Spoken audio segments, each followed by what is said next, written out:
আমার সোনার বাংলা, আমি তোমায় ভালোবাসি। চিরদিন তোমার আকাশ, চিরদিন তোমার আকাশ, তোমার বাতাস আমার প্রাণে। Huo ni wimbo wa taifa wa Bangladesh unaoitwa Amar Sonar Bangla, ukiwa na maana ya Bengali yangu ya dhahabu. Wimbo huu uliandikwa na Rabindranath Tagore mwaka 1905 na kuwa rasmi kama wimbo wa taifa la Bangladesh baada ya uhuru wa mwaka 1971.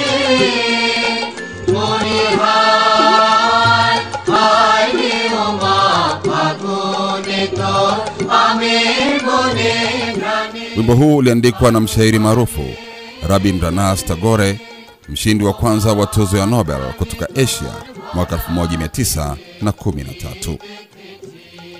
Wimbo huu ni wa mapenzi makubwa kwa nchi. Mwandishi anatazama nchi yake kama kitu cha thamani, kama dhahabu nzuri ya kupendeza na inayogusa roho yake. Hewa na anga vya nchi vinaonekana kuwa sehemu ya maisha yake ya ndani. Wimbo wa uzalendo safi uliojaa heshima na mapenzi kwa taifa. Uliandikwa mwaka 1905 wakati wa harakati dhidi ya mgawanyo wa kihistoria wa Bengal na Waingereza. Ulichaguliwa kama wimbo wa taifa wa Bangladesh mwaka 1971 baada ya uhuru kutoka Pakistan. Mistari miwili ya kwanza ndio inatumiwa kama wimbo rasmi wa taifa kwa muda wa takriban sekunda 52.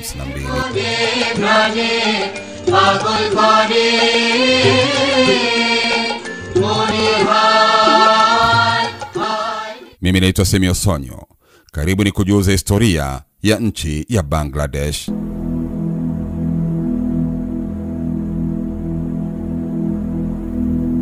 Nchi ya Bangladesh ni taifa lililopo kusini mwa Asia, lenye historia ya kipekee, utamaduni tajiri na idadi kubwa ya watu. Ingawa jina rasmi ni Bangladesh, watu wa ndani hutumia pia majina kama Bangla, Sonar Bangla na Bangla Mati kuonyesha utambulisho wao wa kitaifa na wa kihisia. Majina haya yanahusisha historia, lugha na mapenzi ya kitaifa ya watu wa Bangladesh. Nchini Bangladesh, ingawa zaidi ya 98% ya wakazi ni kutoka kabila la Bengali, yani Bengali, kuna pia zaidi ya 45 ya makabila madogo madogo yanayoishi hasa katika maeneo ya milimani na pembezoni kama vile Chittagong Hill Tracts, Sylhet na Rajshahi. Kabila kuu ni wa Bengali, yani Bengali, ikiwa na 98% ya idadi ya watu. Lugha wanayotumia ni Bangla au Bengali, pia ni lugha rasmi ya taifa. Kuhusu dini, wengi ni Waislamu, wengine Wakristo na Wahindu, maeneo kote nchini, hasa maeneo ya tambarare. Lakini pia kuna makabila madogo, yani ethnic minorities, yanachukua chini ya 2% ya wakazi wa Bangladesh. Kabila la kwanza ni Chakma, ambao wanapatikana maeneo ya Chittagong Hill Tracts. Dini yao ni Ubudha. Lugha wanayozungumza ni Chakma inayofanana na Pali. Kabila la pili ni Mama. Maeneo yanapatikana ni kusini mwa Chittagong Hill Tracts. Asili yao ni Myanmar, yani Burma. Dini wanayoabudu ni Ubudha. Aina ya tatu ni Tripuri, yani Tipra. Wanapatikana Kagrachari Rangamat. Dini yao ni Wahindu na Wabudha, na lugha wanayozungumza ni Kokborok. Kabila la 4 ni Mro au Mru. Wanapatikana milima ya Bandaban, na dini wanayoabudu ni mila za jadi na baadhi ni Wakristo. Kabila la 5 ni Santal, yani Santal. Maeneo yanapatikana ni Rajshahi, Dinajpur pamoja na Nagaon. Dini wanayoabudu ni mila za asili, baadhi Wakristo au Wahindu, na lugha wanayozungumza ni Santali. Kabila la 6 ni Kasi. Wanapatikana mkoa wa Sylhet, na hawa ni Wakristo. Asili yao ni India, Meghalaya. Kabila la 7 ni Garo. Wanapatikana maeneo ya Mymensingh na Sylhet. Hawa ni Wakristo na lugha wanayozungumza ni Garo Achik. Kabila la 8 ni Manipuri. Maeneo yanapatikana ni Sylhet. Asili yao ni Manipuri kutoka India. Dini wanaoabudu ni Wahindu na Wabudha. Lakini kabila ya 9 ni Baum. Maeneo yanapatikana ni milima kusini Bandaban. Dini wanaoabudu ni Wakristo. Kabila la 10 ni Rakhine. Maeneo yanapatikana ni kusini mwa Bangladesh, Cox's Bazar. Asili yao ni Myanmar na dini wanaoabudu ni Ubudha. Tuangalie maeneo yenye wengi wa makabila madogo: Chittagong Hill Tracts, Rangamat, Bandarban, Kangrachar. Eneo la milima lina idadi kubwa ya makabila yasiyo wa Bengali. Sylhet, makabila ya Kasi, Manipuri pamoja na Garo. Rajshal pamoja na Dinajpur. Makabila yanayopatikana ni makabila ya Santal na Oraon. Bangladesh ni nchi inayotawaliwa na kabila moja kubwa wa Bengali, lakini pia kama nilivyokuambia kwamba yana makabila mengi madogo yenye tamaduni, lugha na dini tofauti. Haya makabila madogo yanakumbwa na changamoto mbalimbali zikiwemo kudai utambulisho wa kisheria, haki za ardhi na huduma za msingi. Tuangalie mahali ilipo. Bangladesh iko upande wa mashariki mwa bara la India. Inapakana na India upande wa kaskazini, magharibi na mashariki. Inapakana na Myanmar au Burma upande wa kusini mashariki, na inapakana na bahari ya Bengal upande wa kusini. Kuhusu historia kwa ufupi, ilipokuwa sehemu ya India ya kikoloni, Bangladesh ilikuwa sehemu ya India kabla ya uhuru kutoka Uingereza mwaka 1947. Ilipoitwa Pakistan Mashariki. Baada ya kugawanywa kwa India, eneo hili likawa sehemu ya Pakistan kwa jina la Eastern Pakistan, yani Pakistan ya Mashariki, huku West Pakistan ikiwa Pakistan ya sasa. Uhuru kutoka Pakistan mwaka 1971. Baada ya vita kali ya uhuru, Bangladesh Liberation War, Bangladesh ilijitenga na kuwa taifa huru. Kuhusu idadi ya watu ni kwamba idadi ya watu zaidi ya milioni 170, na hivyo ni miongoni mwa nchi zenye idadi kubwa ya watu duniani. Lugha rasmi kama nilivyokuambia wanazungumza Bengali, yani Bangla. Dini kuu ni Uislamu, takriban 90%, huku Wahindu wakiwa wachache pamoja na Wakristo na Wabudha wachache.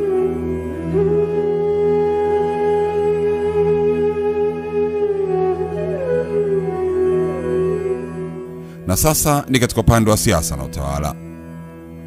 Mfumo na utawala. Jamhuri ya Kidemokrasia ya bunge. Rais ni mkuu wa nchi, lakini mamlaka mengi yako mikononi mwa waziri mkuu. Mji mkuu wa Bangladesh ni Dhaka. Kwa undani nitakuja kufahamisha baadaye.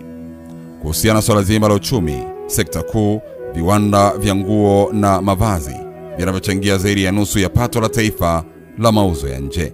Kilimo pia ni muhimu, mchele, chai na jute aina ya nyuzi. Pia kuna idadi kubwa ya raia wanaofanya kazi katika nchi za Ghuba wakituma fedha, yani remittances. Kuhusiana na utamaduni ni kwamba utamaduni wa Bangladesh ni mchanganyiko wa mila za Kiislamu na jadi ya Kibengali. Muziki wa jadi kama Baul music, mashairi ya Rabindranath Tagore aliandika wimbo wa taifa, na tamasha maarufu kama Pohela Boishakh, mwaka mpya wa Kibengali, ni sehemu ya utambulisho wao. Mwaka mpya wa taifa la Bangladesh hauko sawa na wa mataifa mengine mengi, kwa sababu Bangladesh ina kalenda yake ya jadi iitwayo Bengali calendar au Bangla calendar.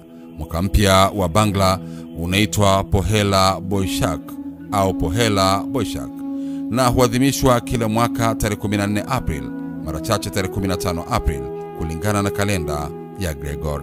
Kwa hivyo kalenda Bangla ni tofauti na kalenda ya Kimagharibi, yani Gregorian calendar inayotumika kimataifa. Wakati mataifa mengi husherekea mwaka mpya tarehe 1 Januari, Bangladesh husherekea mwaka mpya wa kiutamaduni mwezi wa April.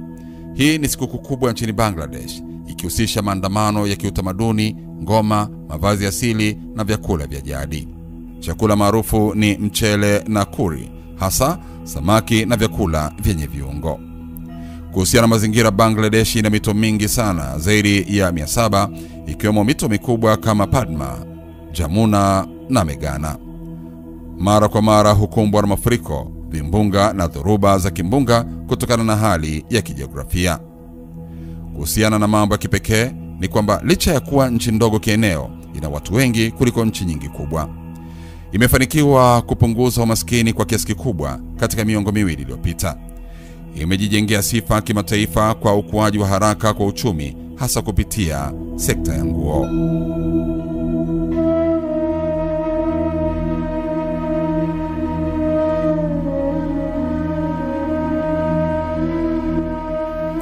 Na sasa tukaangalie kuhusiana na jeshi na ulinzi wa Bangladesh. Jeshi na ulinzi wa Bangladesh lina historia ndefu na mfumo uliojengwa kwa misingi ya uhuru wa nchi hiyo mwaka 1971. Likiwa ni moja ya taasisi zenye ushawishi mkubwa nchini, jeshi la Bangladesh limehusika katika masuala ya ndani, mipaka na hata operation za kimataifa. Kuhusu muundo wa jeshi la ulinzi wa Bangladesh. Jeshi la ulinzi la Bangladesh linajumuisha matawi matatu makuu. Moja, jeshi la nchi kavu, yani Bangladesh Army. Hili ni kundi kubwa zaidi la majeshi nchini, yenye makao makuu Dhaka. Linasimamia usalama wa mipaka ya nchi na shughuli za dharura za ndani.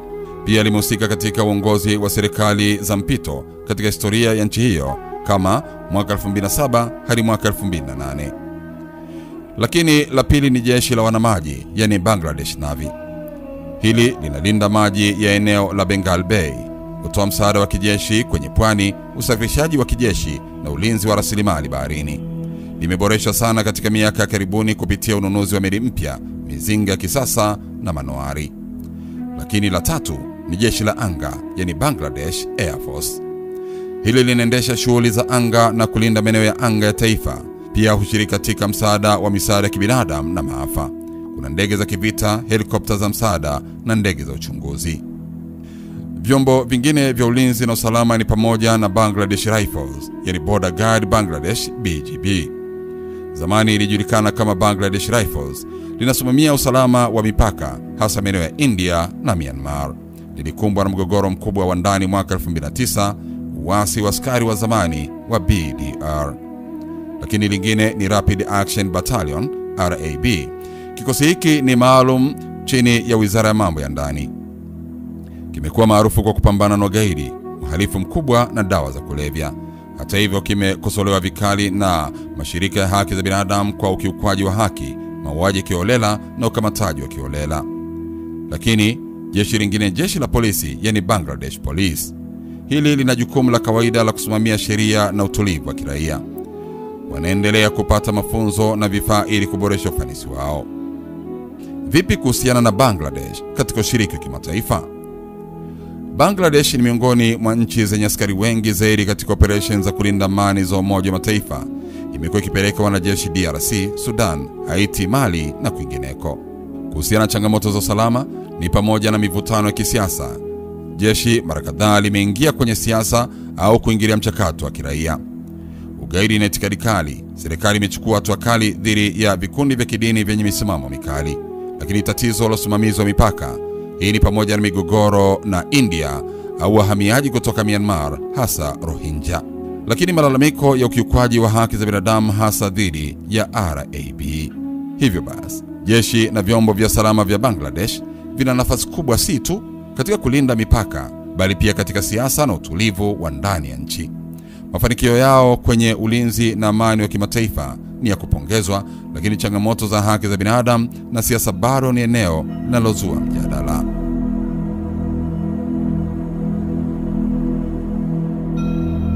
Na sasa tuangalie muundo wa serikali ya Bangladesh.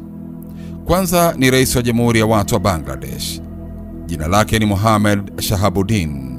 Kazi yake ni kiongozi wa taifa kwa majukumu ya heshima, ikiwa ni pamoja na kusaini miswada kwa sheria, kwa amiri jeshi mkuu wa vikosi vya ulinzi na kuteua viongozi wa serikali. Lakini uongozi wa pili ni mshauri mkuu, Chief Advisor. Jina lake ni Dr. Mohamed Yunus. Kazi yake ni kiongozi wa serikali ya mpito, akisimamia baraza la mawaziri na maandalizi ya uchaguzi mkuu unaotarajiwa kufanyika Disemba mwaka 2025. Lakini tatu ni baraza la mawaziri. Baraza hili linaongozwa na Dr. Mohamed Yunus na linajumuisha washauri 23 kutoka sekta mbalimbali, wakiwemo wanaharakati wa kiraia, maafisa wa zamani wa kijeshi na viongozi wa wanafunzi. Lakini 4 ni bunge linalojulikana kwa jina la Jatiya Sangsad. Muundo wa bunge hili ni kwamba bunge la chama kimoja lenye jumla ya wabunge 350. 300 huchaguliwa moja kwa moja na wananchi na 50 ni viti maalum kwa wanawake vinavyogawiwa kwa uwiano wa vyama bungeni.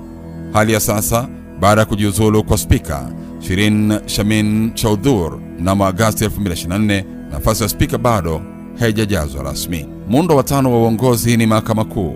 Kiongozi katika eneo hili ni jaji mkuu Syed Refat Ahmed. Kazi yake ni kiongozi wa mhimili wa mahakama, akisimamia mahakama ya rufaa na mahakama kuu na kuhakikisha utawala wa sheria na haki nchini. Serikali ya mpito inalenga kuandaa uchaguzi mkuu huru na wa haki ifikapo Disemba mwaka 2025. Vyama vipya vya kisiasa kama National Citizen Party NCP inaongozwa na Nahid Islam vimeanzishwa na mwanaharakati wa wanafunzi waliokuwa mstari wa mbele katika maandamano ya mwaka 2024. Kwa sasa Bangladesh iko chini ya serikali ya mpito inaongozwa na Dr. Mohamed Yunus, ikilenga kurejesha demokrasia na kuandaa uchaguzi mkuu huru. Muundo wa serikali unajumuisha rais kama kiongozi wa taifa kwa majukumu ya heshima, baraza la mawaziri linaloongozwa na mshauri mkuu, bunge la Jatiya Sangsad na mahakama kuu inaongozwa na jaji mkuu.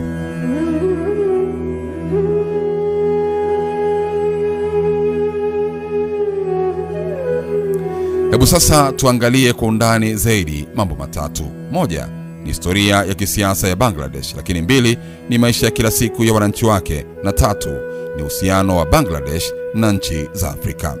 Tukianza na historia ya kisiasa ya Bangladesh. Kabla ya uhuru, kabla ya mwaka 1971, Bangladesh ilikuwa sehemu ya Bengal, eneo kubwa lilokuwepo India kikoloni. Mwaka 1947, baada ya Uingereza kugawa India, Bengali iligawanywa.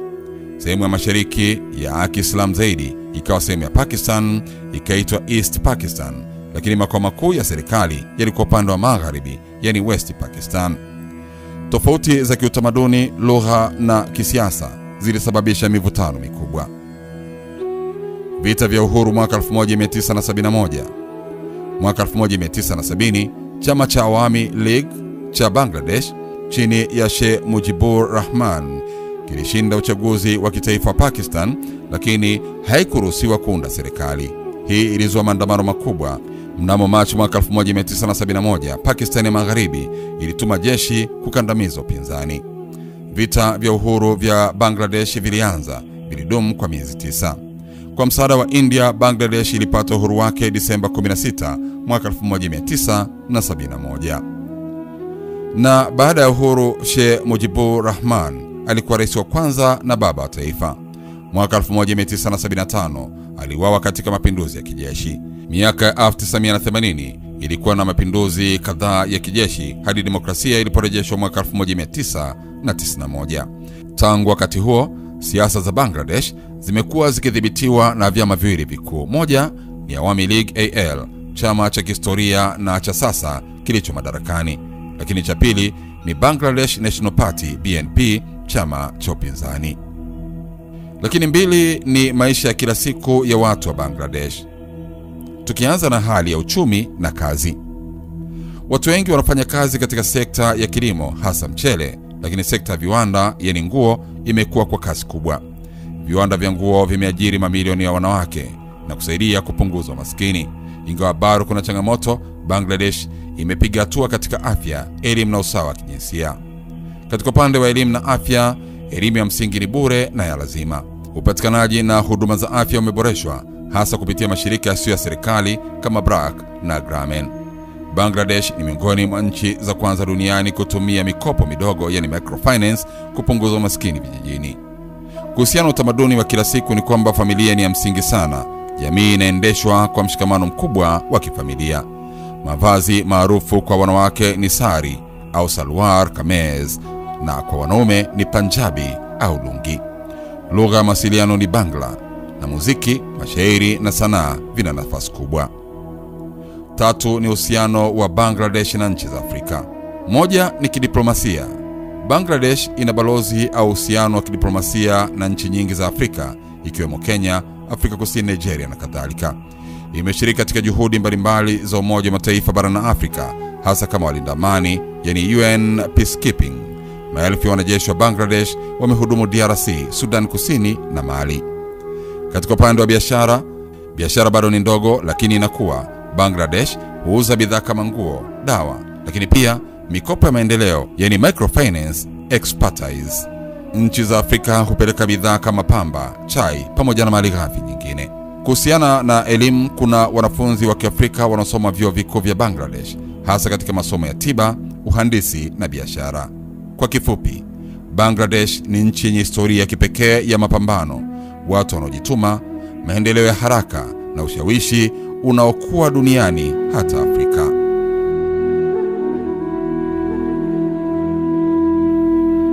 Asante kwa kuendelea kufuatilia. Sasa tuendelee kuchunguza kwa kina zaidi maeneo matatu, ikiwemo utalii, vyakula vyao maarufu na changamoto kuu za kisasa nchini Bangladesh. Tukianza na maeneo ya kiutalii Bangladesh. Licha ya kutotangazwa sana kama kivutio cha watalii, Bangladesh ina vivutio vya kipekee ambavyo vinahusisha asili, historia na tamaduni. Moja ni msitu wa Sundarbans, nyumbani kwa chui wa Bengali. Huu ni msitu mkubwa zaidi wa mikoko duniani. Unapatikana kusini mwa Bangladesh, umejaa mito na mikondo ya maji. Ndio makazi ya Royal Bengal Tiger, aina adimu ya chui. Pia kuna mamba, nyoka wa baharini na ndege wa aina mbalimbali. Msitu wa Sundarbans umetangazwa kuwa urithi wa dunia na UNESCO. Lakini pili ni mji mkongwe wa Dhaka, Old Dhaka. Unajulikana kama majengo ya kihistoria kama Lalbagh Fort iliyojengwa na Wamughal. Pia kuna misikiti ya kihistoria kama Star Mosque na maeneo ya kibiashara kama Sandalghut River Port. Lakini tatu ni fukwe za Cox's Bazar. Hii ni fukwe ndefu zaidi duniani, inaweza kutembea kwa urefu wa zaidi ya kilomita 120, mahali pazuri kwa mapumziko na kuangalia machweo ya jua. Lakini nne ni Mahatmganj na Pahapur. Mahatmganj ni mji wa kale kabisa wa kihistoria duniani. Pahapur, yani Somapura Mahavihara, ni magofu ya hekalu la Kibudha lilojengwa karne ya 8, pia ni urithi wa dunia wa UNESCO. Tano ni mlima na makabila mikoa ya Chittagong Hill Tracts. Kabila la Chakma, Mama na mengine wana tamaduni tofauti kabisa na Wabengali. Eneo hili lina milima, maporomoko ya maji na maziwa ya kuvutia kama Lake Kaptai. Kuhusiana na vyakula maarufu vya Bangladesh ni kwamba chakula cha Bangladesh kina ladha kali na kinalingana kwa sehemu kubwa na vyakula vya India Mashariki, lakini kina sifa zake za kipekee. Tukianza na mchele, yani bhat, ni chakula kikuu. Huliwa karibu kila mlo, mara nyingi pamoja na mboga, samaki au nyama. Huandaliwa kama plain rice au pilau, biriani. Lakini kingine ni samaki, maarufu kama mach, ni chakula cha kila siku. Kauli mbiu yao ya jadi ni mchele na samaki ndio tambulisho wa Kibangladesh. Samaki wa maji baridi kama hilsa, ilish, ni maarufu sana. Dal lentil soup, supu ya dengu, huliwa kwa mchele au chapati, ni chakula cha watu wa kawaida kila siku. Kebabs na koma, wakati wa sherehe kama Eid, watu huchinja mbuzi, ng'ombe au kondoo na kuandaa vyakula kama beef rezara, mchuzi wa nyama ulio na nazi na viungo, chicken koma, kuku kwenye mchuzi wa nazi au karanga. Vyakula vya tamu ni pamoja na rasgula, sandesh na mishti doi, maziwa ya mtindi yaliyotiwa sukari. Hivi ni muhimu sana kwenye harusi na sherehe.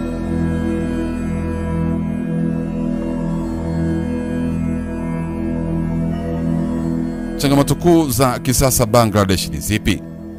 Licha ya maendeleo makubwa, Bangladesh inakabiliwa na matatizo mbalimbali, ikiwemo mabadiliko ya tabia nchi. Ni kwamba Bangladesh iko katika hatari kubwa ya mafuriko, dhoruba za baharini na mmomonyoko wa ardhi. Bahari ya Bengali inaongezeka kwa kasi, ni inahatarisha maisha ya watu wa pwani. Lakini umaskini na ajira, ingawa maskini umepungua sana, bado kuna tofauti kubwa kati ya matajiri na maskini. Vijana wengi hukosa ajira na hulazimika kufanya kazi zisizo na mishahara mizuri. Kuhusiana na ukosefu wa haki za wafanyakazi kwenye viwanda vya nguo, Bangladesh ni mzalishaji mkubwa wa nguo duniani, lakini mazingira ya kazi katika viwanda vingi ni magumu sana. Mishahara ni midogo na mara nyingi kuna ajali. Kwa mfano, ajali ya Rana Plaza disaster ya mwaka 2013. Rana Plaza disaster ilikuwa ni tukio la maafa makubwa yaliyotokea mnamo April 24 mwaka 2013 huko Dhaka, Bangladesh. Ni tukio ambalo lilikumba sekta mavazi na ujenzi na limekuwa moja ya maafa makubwa katika historia ya sekta ya viwanda duniani. Rana Plaza ilikuwa ni jengo lenye ghorofa 8 lililojengwa kwa ajili ya matumizi ya biashara viwanda na lilikuwa linatumika kama nyumba kwa viwanda vingi vya nguo.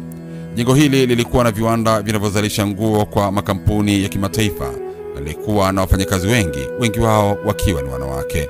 Mnamo April 24 mwaka 2023, jengo hili lilivunjika ghafla na kusababisha vifo vya zaidi ya watu 1100 na majeruhi zaidi ya 2500.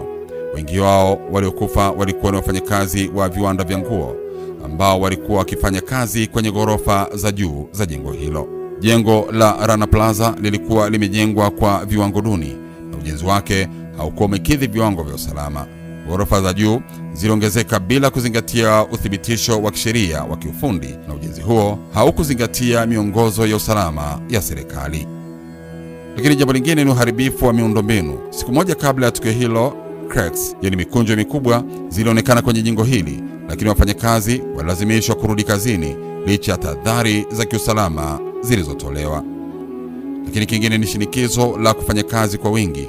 Wafanyakazi walikuwa wakilazimishwa kufanya kazi kwa muda mrefu na kwa shinikizo kubwa la kutoa uzalishaji wa haraka kwa ajili ya masoko ya kimataifa. Hali hii ilifanya sekta ya nguo kuwa na mashindano ya kutaka mavazi kwa bei za chini, na hivyo kusababisha kuendeshwa kwa viwanda kwa gharama yote ile, ikiwemo kutokuwa na usalama wa kutosha kwa wafanyakazi. Vifo na majeraha ni kwamba zaidi ya watu 1100 waliuawa na wengine 2500 kujeruhiwa vibaya, wengi wao wakiwa ni wanawake. Wengi wao waliouawa walikuwa ni wafanyakazi wa viwanda vya nguo. Ushahidi wa unyanyasaji wa wafanyakazi. Tukio hili lilionyesha wazi unyanyasaji mkubwa wa wafanyakazi katika sekta ya viwanda vya mavazi, ambapo masharti ya kazi na usalama wa wafanyakazi vilikuwa duni.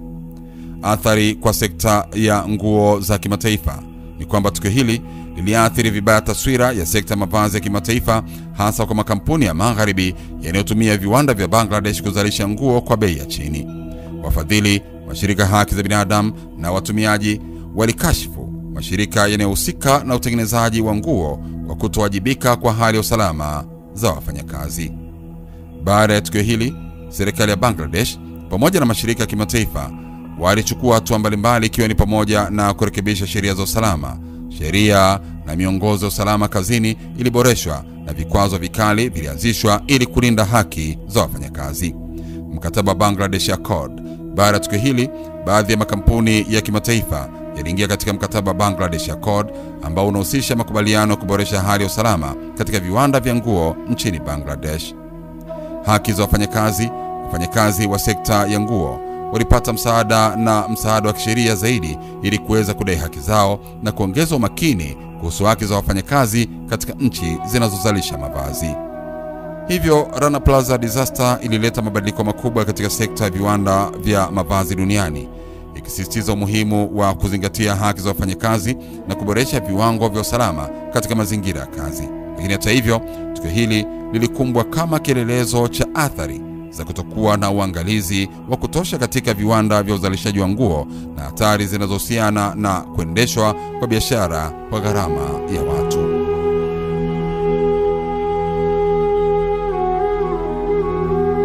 Na sasa tuangalie elimu na huduma za afya. Licha ya mafanikio, bado kuna changamoto katika ubora wa elimu, hasa mashambani. Upatikanaji wa huduma bora za afya ni changamoto hasa kwa wanawake na watoto. Upande wa migogoro ya kisiasa na uhuru wa vyombo vya habari ni kwamba wanasiasa mara nyingi hushutumiana na migogoro ya kisiasa ni ya mara kwa mara. Waandishi wa habari na wanaharakati wanakumbwa na ukandamizaji au vitisho. Na sasa nataka nikupe muktasari wa maendeleo ya sasa ya kiuchumi na kisiasa nchini Bangladesh hadi Mei 2025, ukizingatia vyanzo vya hivi karibuni. Tukianza na maendeleo ya kiuchumi, ukuaji wa uchumi wa mfumuko wa bei.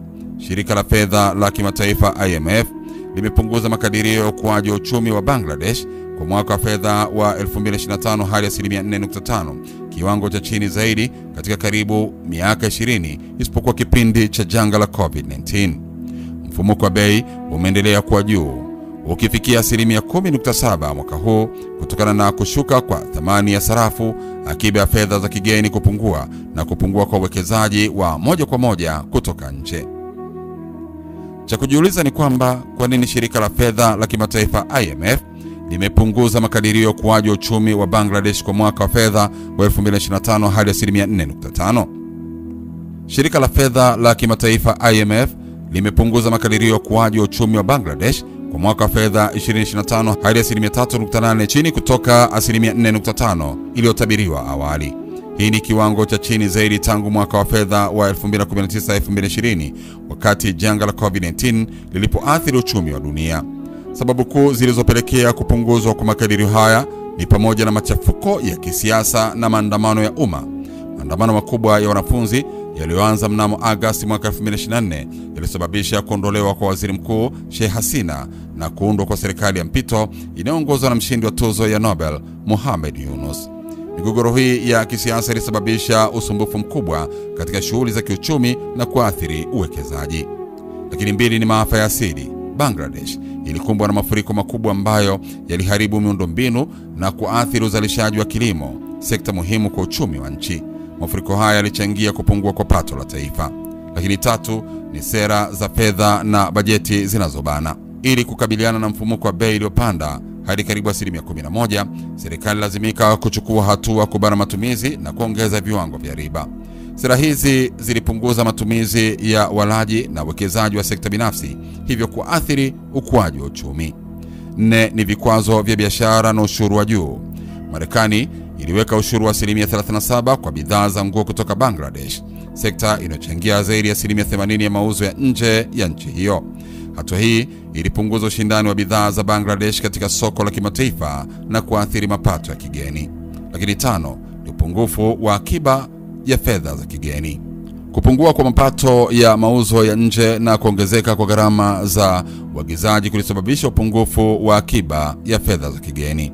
Hali hii inalazimu serikali kuweka vikwazo vya uagizaji, hivyo kuathiri upatikanaji wa malighafi na bidhaa muhimu kwa uzalishaji.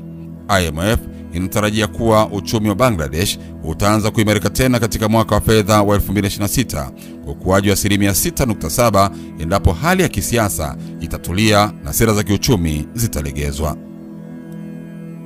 Tuangalie katika mikataba ya maendeleo. Mnamo Aprili mwaka 2025, Bangladesh ilisaini mikataba miwili na Benki ya Dunia yenye thamani ya dola milioni 850.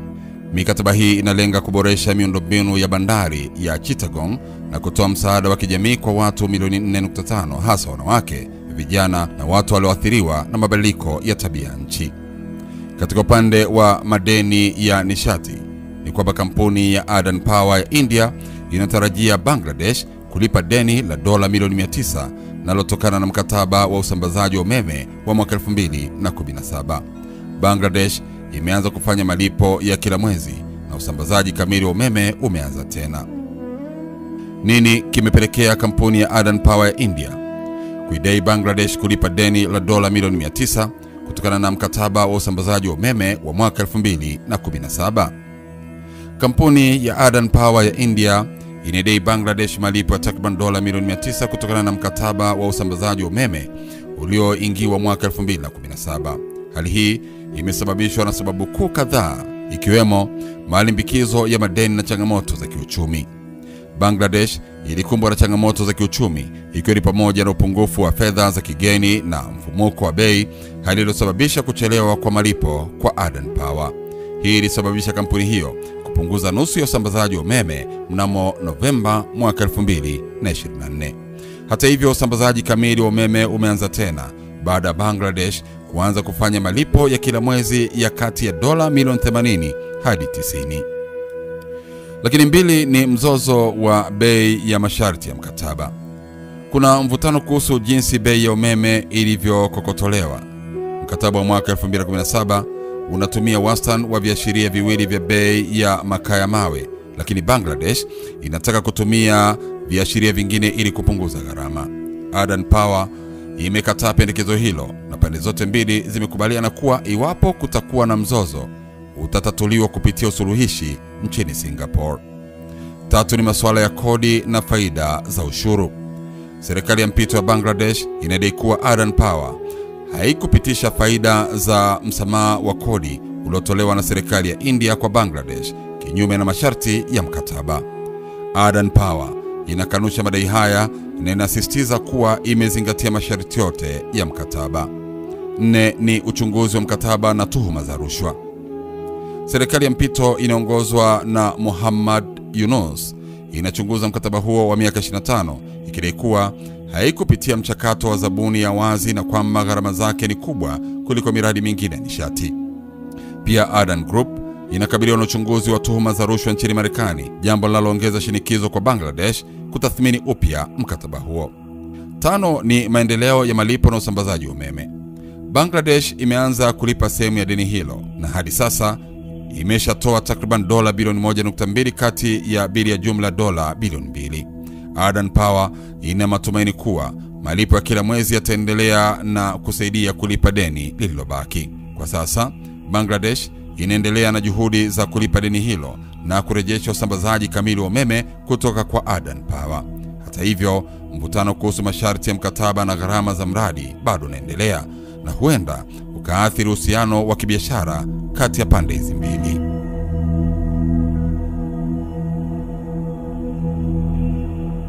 Tukaangalia katika upande wa hali ya kisiasa. Serikali ya mpito ya Muhammad Yunus. Baada ya kuondolewa kwa waziri mkuu Sheikh Hasina mnamo Agosti mwaka 2024 kufuatia maandamano ya wanafunzi, mshindi wa tuzo ya Nobel Muhammad Yunus aliteuliwa kuongoza serikali ya mpito. Serikali hii inalenga kuandaa katiba mpya na kurejesha demokrasia nchini. Waziri mkuu Sheikh Hasina aliondolewa madarakani mnamo Agosti 5 mwaka 2024 baada ya wiki kadhaa za maandamano makubwa yaliyoongozwa na wanafunzi nchini Bangladesh. Maandamano haya yalianza kupinga mfumo wa upendeleo katika ajira za serikalini, lakini yaligeuka kuwa harakati kubwa ya kupinga utawala wake wa miaka 15 uliotajwa kuwa wa kiimla na wenye ukiukwaji wa haki za binadamu. Sababu kuu za kuondolewa kwa Sheikh Hasina, moja ni maandamano ya wanafunzi na mfumo wa upendeleo, ambapo maandamano yalianza Julai mwaka 2024 baada ya mahakama kuu kurejesha mfumo wa upendeleo wa ajira za serikalini ambao ulitenga 30% ya nafasi kwa watoto wa wapiganaji wa vita vya uhuru vya mwaka 1971. Wanafunzi waliona mfumo huu kuwa wa kibaguzi na usiozingatia sifa na walidai ajira zitolewe kwa misingi ya uwezo. Pili ni ukandamizaji mkali na vifo vingi. Serikali ilijibu maandamano kwa kutumia nguvu kubwa, ikisababisha vifo vya takriban watu 300 na majeruhi wengi. Ukandamizaji huu ulizidisha hasira za umma na kupelekea maandamano kuenea zaidi nchini humo. Lakini 3 ni shinikizo la jeshi na hatua za haraka. Mnamo Agosti 5 mwaka 2024, mkuu wa jeshi Jenerali Walker Uzzaman alitoa taarifa ya kumtaka Hasina ajiuzulu ndani ya saa 45. Hasina alikubali na kuondoka nchini kwa helikopta kwenda India. 4 ni uundaji wa serikali ya mpito. Baada ya kuondoka kwa Hasina, Rais Muhammad Shahabuddin alitangaza kuvunjwa kwa bunge na kuunda serikali ya mpito inayoongozwa na mshindi wa tuzo ya Nobel Muhammad Yunus. Yunus aliahidi kurejesha demokrasia na haki za binadamu nchini humo. Matokeo na hali ya sasa yakoje? Kuondolewa kwa Hasina kumeacha pengo kubwa la kisiasa nchini Bangladesh. Wakati serikali ya mpito ikijaribu kurejesha utulivu, changamoto za kiuchumi na kijamii zinaendelea. Wananchi wengi wanatarajia mageuzi ya kweli na uchaguzi huru na wa haki katika siku zijazo. Kwa sasa, Hasina bado yuko uhamishoni nchini India na kuna mjadala kuhusu uwezekano wa kurejea kwake au hatua za kisheria dhidi yake kutokana na matukio ya hivi karibuni. Je, ilikuwaje mshindi wa tuzo ya Nobel Muhammad Yunus aliteuliwa kuongoza serikali ya mpito na hali ilikuwaje? Ni kwamba Muhammad Yunus, mshindi wa tuzo ya amani ya Nobel na mwanzilishi wa Grameen Bank, aliteuliwa kuongoza serikali ya mpito ya Bangladesh mnamo Agosti mwaka 2024 baada ya kuondolewa kwa waziri mkuu Sheikh Hasina kufuatia maandamano makubwa ya wanafunzi na umma. Uteuzi wake ulifanyika katika muktadha wa ombwe la uongozi na shinikizo la kurejesha demokrasia nchini.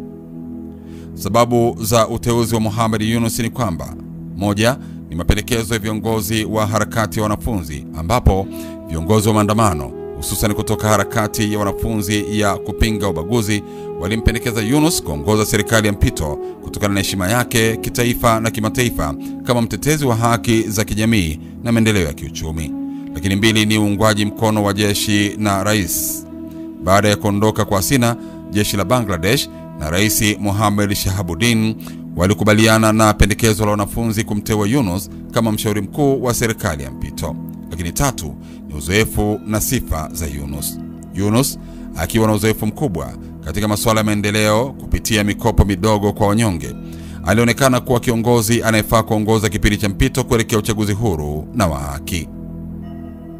Yunus aliapishwa rasmi kuwa mshauri mkuu mnamo Agosti 8 mwaka 2024 katika hafla iliyohudhuriwa na viongozi wa kisiasa, wanajeshi na wanadiplomasia. Muundo wa serikali ya mpito ni kwamba serikali ya mpito ilijumuisha washauri kutoka asasi za kiraia, viongozi wa harakati za wanafunzi na wataalamu wa sekta mbalimbali, ikilenga kurejesha utawala wa sheria na maandalizi ya uchaguzi. Majukumu ya serikali ya mpito ni kwamba serikali ya Yunus ililenga kurejesha utulivu, kuandaa uchaguzi huru na kuanzisha mchakato wa kuandika katiba mpya inayozingatia misingi ya demokrasia na haki za binadamu, lakini pia uungwaji mkono wa kimataifa. Uteuzi wa Yunus ulipokelewa vyema na jumuiya ya kimataifa, ikiwa ni pamoja na viongozi wa nchi jirani na mashirika kimataifa waliounga mkono juhudi za kurejesha demokrasia nchini Bangladesh. Kwa sasa serikali ya mpito inaendelea juhudi za kuandaa mazingira ya uchaguzi huru na wa haki, huku ikikabiliwa na changamoto za kurejesha utulivu na kuimarisha taasisi za serikali. Kingine ambacho unapaswa kufahamu ni kuhusiana na Operation Devil Hunt. Serikali ya mpito ilianzisha operation ya kitaifa inayojulikana kama Devil Hunt mnamo Februari mwaka wa 2025, ikilenga kuwakamata wafuasi wa serikali ya zamani ya Awami League. Zaidi ya watu 11,000 wamekamatwa hadi sasa. Operation Devil Hunt hii ni kampeni ya kitaifa ya usalama iliyoanzishwa na serikali ya mpito inaongozwa na Mohamed Yunus mnamo Februari 8 mwaka 2025 nchini Bangladesh. Lengo kuu la operation hii ni kudhibiti machafuko na kurejesha utulivu wa kitaifa baada ya mashambulizi ya vurugu dhidi ya wanafunzi na raia katika wilaya ya Ghazipur mnamo Februari 7 mwaka 2025. Mashambulizi hayo yalihusishwa na wafuasi wa serikali ya zamani ya Sheikh Hasina. Malengo na utekelezaji wa operesheni hii ni kwamba operesheni hii inalenga kuwakamata na kuwawajibisha wale wanaoshukiwa kuwa wafuasi wa utawala uliopita wa Sheikh Hasina, hususan wanachama wa chama cha Awami League na mashirika yake tanzu kama Chatra League, Juba League na Swechha Spark League. Operation inatekelezwa na vikosi vya pamoja vya serikali, ikiwa ni pamoja na jeshi la Bangladesh, polisi, kikosi maalum cha haraka RAB, jeshi la wanamaji, walinzi wa pwani na walinzi wa mipaka. Matukio muhimu ni pamoja na maandamano ya Bulldozer March. Baada ya mashambulizi dhidi ya wanafunzi, waandamanaji walishambulia makazi ya viongozi wa zamani wa Awami League, ikiwa ni pamoja na nyumba ya Sheikh Hasina iliyopo Sunda Sadan na makazi ya Sheikh Mujibur Rahman iliyopo Dhanmond 32 ambayo yaliharibiwa. Mashambulizi ya kulipiza kisasi, waandamanaji walilenga nyumba za viongozi wa Awami League kama AKM Mozamel Haq na Zahid Ahsan Russell na kusababisha majeruhi na uharibifu mkubwa wa mali. Matokeo ya operation ni kwamba kufikia mwishoni mwa Februari mwaka 2025, zaidi ya watu 30,000 walikuwa wamekamatwa katika operation hii. Serikali ya mpito imesisitiza kuwa operation itaendelea hadi mashetani wote wa utawala wa zamani watakaposafishwa, kama ilivyosemwa na mshauri wa masuala ya ndani Jahangir Alam Choudhur. Mwitikio wa umma na mashirika ya haki za binadamu koje? Wakati baadhi ya wananchi wanaunga mkono operesheni hii kama njia ya kurejesha utulivu, wengine pamoja na mashirika ya haki za binadamu kama Manusha Jono Foundation wameelezea wasiwasi kuhusu ukiukwaji wa haki za binadamu, ukamataji holela na ongezeko la vurugu dhidi ya wanawake na watoto. Operation Devil Hunt inaendelea kuwa swala lenye utata nchini Bangladesh, ikibeba matumaini ya kurejesha amani kwa baadhi, huku wengine wakiona kama ni njia ya kisiasa ya kuangamiza wapinzani wa serikali ya sasa. Kuhusiana na uhuru wa vyombo vya habari ni kwamba licha ya ahadi za serikali ya mpito kulinda uhuru wa vyombo vya habari, waandishi wa habari zaidi ya 350 wamekumbwa na unyanyasaji, kesi za jinai na kufutiwa leseni. Mashirika ya kimataifa ya haki za binadamu yameelezea wasiwasi kuhusu hali hii. Kuhusiana na vyama vipya vya kisiasa ni kwamba wanafunzi waliokuwa mstari wa mbele katika maandamano dhidi ya serikali ya Hasina wameanzisha chama kipya cha kisiasa kinachoitwa National Citizen Party NCP, kikilenga kuleta mabadiliko katika siasa za urithi wa familia nchini. Utakuwa unajiuliza nini kimepelekea vyama vipya vya kisiasa kuanzishwa na kupinga serikali ya mpito? ni kwamba vyama vipya vya kisiasa vimeanzishwa nchini Bangladesh kama sehemu ya juhudi za kurejesha demokrasia na kuondoa mifumo ya kisiasa ya kifamilia na udikteta. Hii ni hatua muhimu baada ya kuondolewa kwa Waziri Mkuu Sheikh Hasina mnamo Agosti mwaka 2024 kufuatia maandamano makubwa ya wanafunzi dhidi ya mfumo wa upendeleo katika ajira za serikalini. Sababu za kuanzishwa kwa vyama vipya vya kisiasa ni pamoja na mapambano dhidi ya udikteta wa kifamilia. Vyama vipya kama chama cha wananchi wa kitaifa National Citizen Party NCP kilichoanzishwa na viongozi wa maandamano ya wanafunzi vimejitolea kupinga utawala wa kifamilia unaoongozwa na familia za Hasina na Khaleda Zia. Lengo lao ni kuanzisha mfumo wa kisiasa unaozingatia sifa badala ya urithi wa kifamilia. Lakini mbili ni mapambano dhidi ya ubaguzi na ufisadi. Vyama hivi vinapinga utamaduni wa kisiasa wa upendeleo, ufisadi na ukosefu wa uwajibikaji. Wanasisitiza umuhimu wa mageuzi ya kikatiba ya kuanzisha utawala wa sheria. Lakini tatu ni upinzani dhidi ya uingiliaji wa kigeni. Viongozi wa vyama vipya wanapinga juhudi za kurejesha chama cha Awami League kwa jina jipya, wanaona kama ni njama za kimataifa za kudumisha mifumo ya kisiasa ya zamani. Wanasisitiza kuwa uchaguzi huru na wa haki hauwezi kufanyika ikiwa viongozi wa zamani hawatawajibishwa. Lakini nne ni shinikizo la kidemokrasia, ambapo vyama hivi vinataka serikali ya mpito ianze mchakato wa kikatiba na kuandaa uchaguzi wa huru na wa haki. Wanasisitiza kuwa kurejeshwa kwa demokrasia hakutakuwa na maana ikiwa vyama vya zamani vitarudi madarakani bila mageuzi ya kweli. Vyama vipya vya kisiasa vimekuwa na ushawishi mkubwa hasa miongoni mwa vijana na wanafunzi. Hata hivyo wanakutana na changamoto za kisiasa, ikiwa ni pamoja na upinzani kutoka kwa vyama vya zamani na shinikizo la kimataifa. Kuna mjadala kuhusu ushiriki wa chama cha Awami League katika uchaguzi ujao, na vyama vipya vinataka kuhakikisha kuwa uchaguzi utakuwa huru na wa haki. Kwa ujumla, kuanzishwa kwa vyama vipya vya kisiasa nchini Bangladesh ni ishara mabadiliko makubwa katika mfumo wa kisiasa, ikiwa ni pamoja na juhudi za kurejesha demokrasia, kupambana na mifumo ya kifamilia na kuanzisha utawala wa sheria. Nini nafasi ya chama cha Awami League katika kupigania nafasi ya kuongoza Bangladesh na mfumo wao mzima, ikiwa ni pamoja na jinsi kinakubalika na wananchi? Chama cha Awami League AL kimekuwa na nafasi muhimu katika siasa za Bangladesh, lakini hivi karibuni kimekumbana na changamoto kubwa zinazohusiana na uhalali wake kisiasa na umaarufu miongoni mwa wananchi. Mfumo wa Awami League na uongozi wake ni kwamba Awami League ni chama cha kisiasa kilichozaliwa kutoka kwa harakati za uhuru wa Bangladesh, kilichoanzishwa na Sheikh Mujibur Rahman, baba wa taifa, mnamo mwaka 1949. Chama hiki kimekuwa na ushawishi mkubwa katika siasa za Bangladesh na kimekuwa kikiongoza serikali kwa kipindi mbalimbali. Mfumo wa chama hiki unajumuisha kongamano la kitaifa, yani National Conference. Huu ni mkutano mkuu wa chama ambapo viongozi wakuu wanachaguliwa na sera za chama zinajadiliwa. Kamati kuu ya kazi, yani Central Working Committee, hii ni kamati inahusika na utekelezaji wa sera na maamuzi ya chama. Lakini Presidium, huu ni mhimili wa juu wa uongozi unaongoza chama katika kipindi cha kati ya mikutano ya kitaifa. Awami League pia ina matawi maalum kwa vijana, wanawake, wafanyakazi na sekta nyingine kama vile Bangladesh Chatra League, wingu la wanafunzi, na Bangladesh Jubo League, wingu la vijana. Umaarufu wa Awami League na changamoto za kisiasa ni kwamba hata hivyo umaarufu wa Awami League umepungua kwa kasi katika miaka hivi karibuni. Utafiti mmoja uliofanywa na International Republican Institute IRI ulionyesha kuwa ingawa wananchi walikubaliana na sera za miundombinu na maendeleo, walikuwa na wasiwasi kuhusu hali ya uchumi na uchaguzi.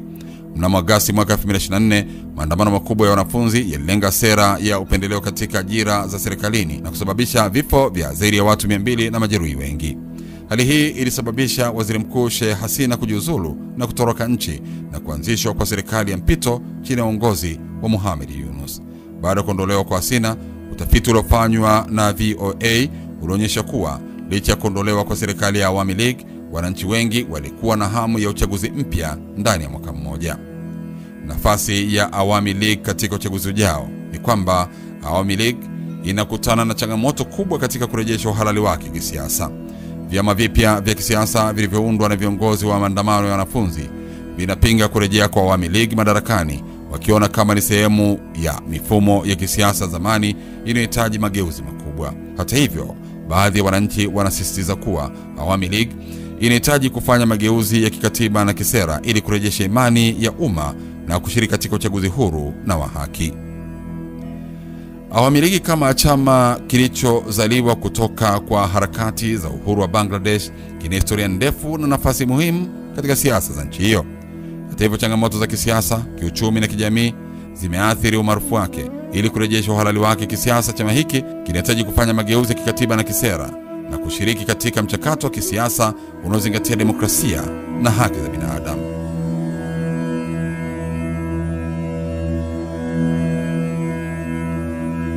Uhusiano wa kimataifa ni kwamba Bangladesh imeidhinisha huduma za mtandao wa satellite wa Starlink unaomilikiwa na Elon Musk baada ya mazungumzo ya ngazi ya juu kati ya Musk na maafisa wa Bangladesh. Hatua hii imeibua mjadala kuhusu mchanganyiko wa maslahi ya biashara binafsi na diplomasia ya serikali.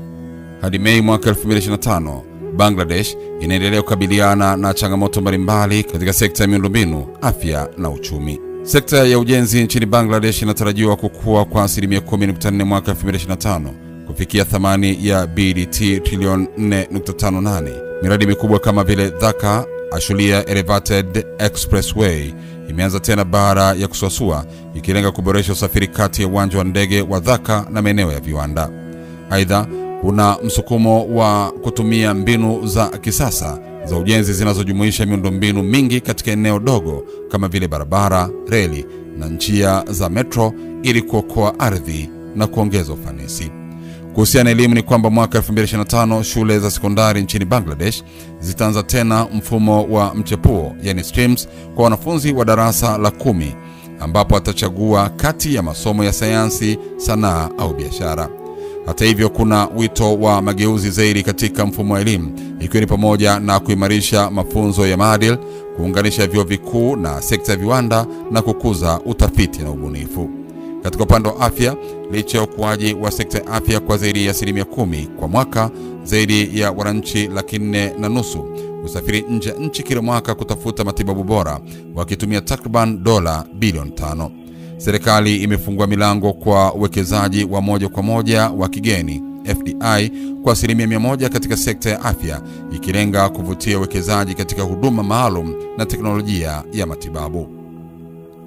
Kuhusiana na uchumi ni kwamba uchumi wa Bangladesh unakabiliwa na changamoto kutokana na machafuko ya kisiasa na kupungua kwa uwekezaji. Benki ya Dunia imepunguza makadirio ya ukuaji wa pato la taifa, yani GDP, hadi 3.3 kwa mwaka wa fedha wa 2025. Mfumuko wa bei umeongezeka na kufikia 10.87 mwezi Oktoba mwaka 2024. Aidha, sekta ya usafirishaji nguo nje ya nchi imeathiriwa na ushuru wa 37% uliowekwa na Marekani na kusababisha Bangladesh kuahidi kununua pamba zaidi kutoka Marekani ili kulinda sekta hiyo muhimu.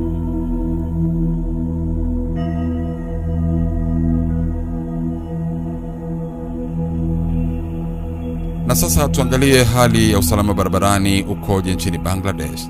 Ni kwamba hali ya usalama barabarani nchini Bangladesh ni ya kutia wasiwasi, ikiwa ni changamoto kubwa kwa usalama wa umma na maendeleo ya kijamii.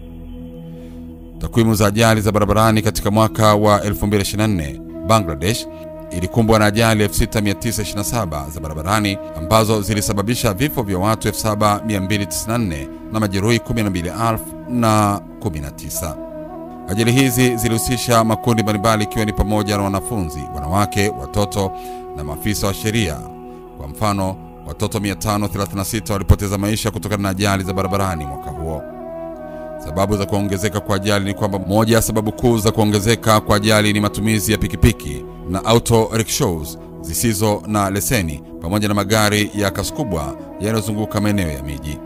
Ajali zinazohusisha pikipiki zilichangia 36.62 ya ajali zote na 30.08 ya vifo vyote vya mwaka 2024. Serikali ya Bangladesh imechukua hatua kadhaa ili kuboresha usalama barabarani. Sheria ya usalama barabarani ya mwaka 2024 ni kwamba serikali imetunga sheria mpya inayolenga kuboresha usalama barabarani, ikiwa ni pamoja na kuweka mipaka ya kasi ya magari, kuboresha miundombinu na kuongeza adhabu kwa husika wa ajali. Mwongozo wa mipaka ya kasi.